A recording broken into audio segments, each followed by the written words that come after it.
The ancient Egyptian topic is toxic. That's what I personally believe. It's very interesting coming from someone like me because I'm someone who pushes that narrative. I have an Afrocentric thought about ancient Egypt, right? I think it's toxic for like a couple of reasons. And number one is, do you think that like in the next 10 years, anything is gonna come out of this? I'll be honest, I don't really see anything coming out of this in the next 10 years. There's still gonna be people debating on social media. Let me come a little closer. I look better here. But yeah, there's still gonna be people debating about this on social media. There's still gonna be people denying truth, whether they were or were not black. I don't know if there's ever gonna be a general consensus about who the ancient Egyptians were in terms of race, especially because the professionals seem to want to actually refrain from using terms such as black, white, or whatever. They would rather say Egypt is Egyptian. Like I just think it's toxic because I see some people, they debate this topic for years and years and years on end, and it's like at the end of the day, what do you think you actually gain through debating this topic? Yeah, you can have your opinion, but at the end of the day, I don't want to be the person on social media arguing all the time, because in the next 10 years, I don't want to see myself sitting here in this same room talking about the same Egyptian, the same topic, about the same thing, obsessed over the newest study about ancient Egyptian mummies and whether they were sub-Saharan or not. This debate has been going on since the early 1900s, maybe even like the 1800s, because we know that the reason why they wanted to separate Africa from Egypt is because they viewed Egypt as a sophisticated civilization. And so there was literally like I'm not even lying, like I seen this for myself, right? It might have been Wikipedia, but like I seen for myself, like there was actually an agenda to prove that the Egyptians had more relations to the Caucasians than they did to the Negro. So like there's already been an agenda since like 100 years ago. It's even pushing the narrative as well that Africa has nothing without Egypt, which is kind of like, we know it's kind of BS, and a lot of people are starting to say, and I'm very happy that people are starting to say that we had other civilizations. But at the same time though, I still believe it is important to acknowledge the African connection. And this is the second point too. Like, do you really see yourself like 10 years from now debating this topic? Because you might see a study, you might have your own research, and you might say, Bior, like, I'm fine with my own research.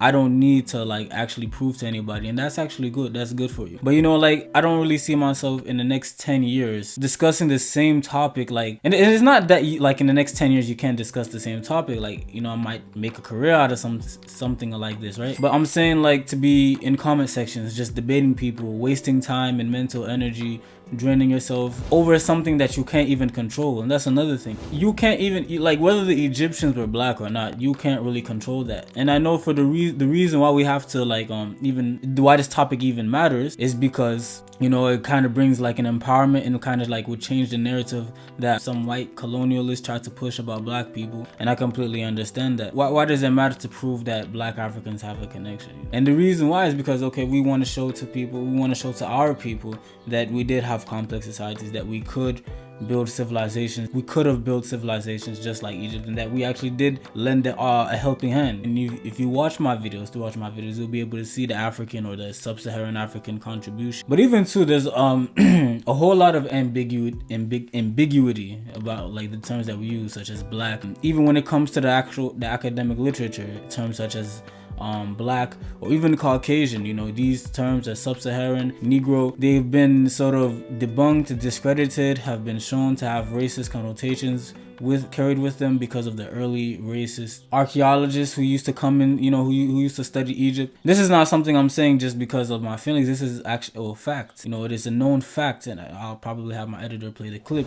What archaeologists do when they pull material from the ground or when they translate texts, they bring their own cultural baggage to that interpretation and the baggage of the times that they live in. And so it's imperative that we go back and continually reassess the things that we take as facts. Many of the early archaeologists came to the study of ancient Egypt and ancient Nubia from the perspective of Semitic languages or the study of the Hebrew Bible. And it was very important to them to bring Egypt specifically into the sphere of biblical studies. And so they had to carve Egypt away from Africa to bring it into that sphere. The way that they did that was they used race. So these early archaeologists effectively made ancient Egypt white in the sense that they made it part of a dominant Western culture, and ancient Nubia was separated from that. It was black. And this was how they took Egypt out of Africa and put it into this Semitic sphere, this biblical sphere. And it's only in recent decades, the last 3-4 decades, that Egyptology has really moved away from that. And scholars who are studying Nubia are really given the chance to give a voice to this Nubian material that it wasn't given much of a chance to have in the past. Reisner viewed the Nubians as racially distinct from and decidedly inferior to the Egyptians. So the power that he could envision for this ancient Nubian woman was nothing more than the power to degrade Egyptian culture. Reisner wrote of the burial, quote, "The positions of the female in primitive polygamous communities is easily misunderstood by modern Europeans. Her functions approach more nearly to those of an animal, and she clings with ignorant and uncomprehending obstinacy to the practices of her Neolithic ancestors." It is known that early archaeologists with racist mindsets have contaminated it with their ideologies, and now when we look into reinterpret things, we always run into problems. You know, this is why I like the video I made where the East Africans black.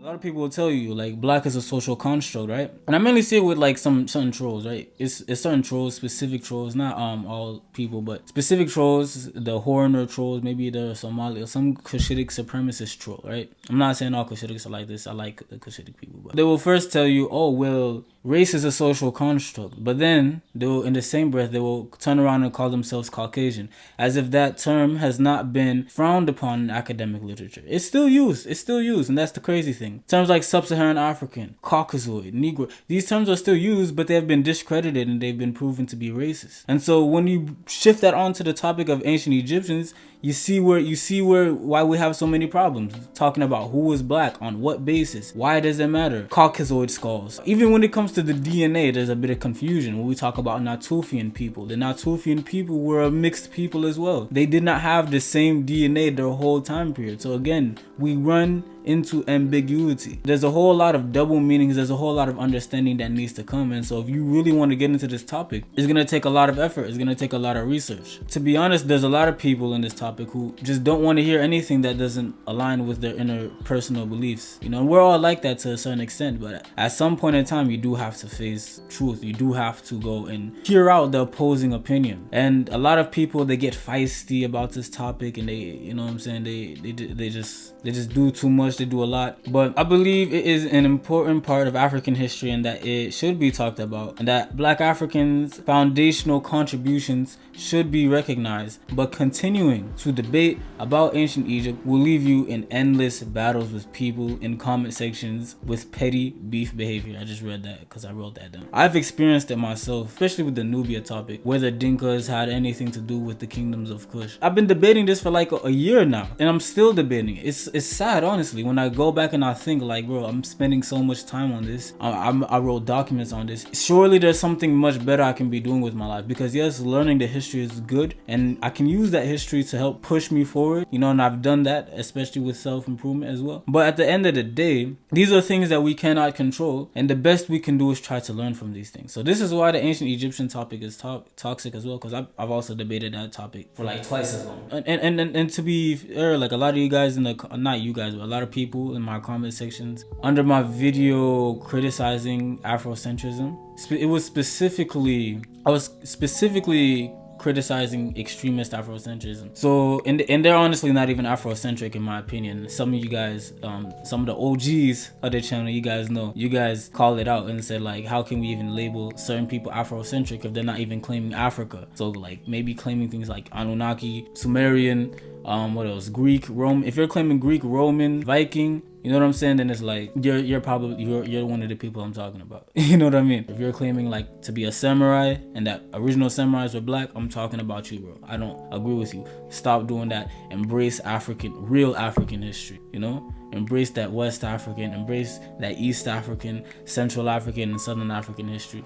This is what we need to do, you know. And of course we can embrace ancient Egypt as well, you know, as a black civilization. But just know that there's a lot of nuances, there's a lot of ambiguity. Personally, I don't think I think the Africans with like the most connections to ancient Egypt are like East and Sahel Africans, and I do believe that modern Egyptians descend from ancient Egyptians, and it might I believe it's a lot of the later time periods, but some of them still have way older rooting in like pre-dynastic periods as well. I've shown studies of this, like with the Egyptian Copts, they have Nilotic haplogroups dating back to the Proto-Nilotic people in southern Egypt. So there are people in Egypt today who actually descend from ancient Egyptians, real ancient Egyptians, like the from the prehistoric days. This is my view. If you want to disagree, if you want to educate me, be sure to do that in the comment section, because I love learning from you guys. It hurts to have your opinions challenged. It hurts for like when people tell me that I'm wrong. I'll be honest, like sometimes, and I see somebody type like a big paragraph explaining why I'm wrong, you know what I mean? Like it doesn't feel the best, but